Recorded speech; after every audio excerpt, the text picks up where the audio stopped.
Okay, pocket holes are screwed, glue's in place. Now I gotta clamp it up, and then I'm gonna use the 18 gauge brads to tighten it up, and then finally the pocket hole screws to complete the assembly. All right, glued and nailed. Now I'm gonna assemble using the jig, the slider. All right, so corner clamps are in place. That's level. Time to tighten down the pocket screws and then put in the new rail. All right, end product, the sliders are in, the shelf works fine, and it's pretty cool.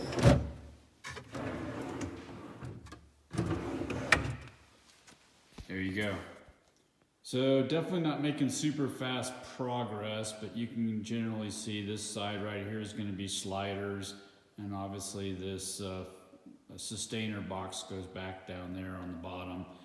And then I think I may have enough space here to do the slots for the part storage. So the far right or far left side is done with the sliding trays.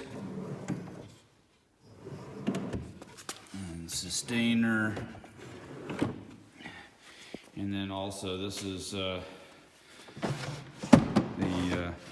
slider for the screws, parts, and so on and so forth. So I think I'm going to leave this bay open for compressor and also a new shop vac of some sort. But about time to put the top on now. Sub top is actually screwed on now. I didn't cut any of it. I thought that was silly since you need as much space as possible. Next is to mount the final top. All right, so the hole has now been cut for the table saw, and I have the right height selected. I've clamped and braced it, but I will actually wait for the final installation of the braces after I confirm that that is the table saw height, as opposed to the doofus who had to shim up his table saw. So as it turns out, if you remember most of the videos, the table saw is usually not this big. And I plan to have the scale out like it is right here, but the problem is the feet. The base is so large that I'm gonna can't use the plywood that I actually used.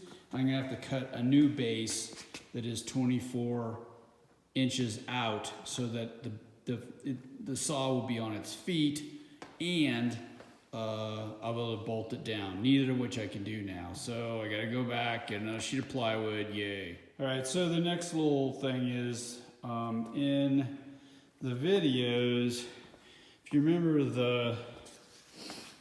the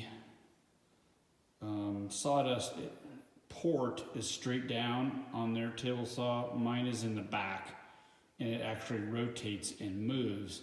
Thus, cutting a hole in the back of the bench is necessary to route the extraction hose through the back of this, because going down doesn't work.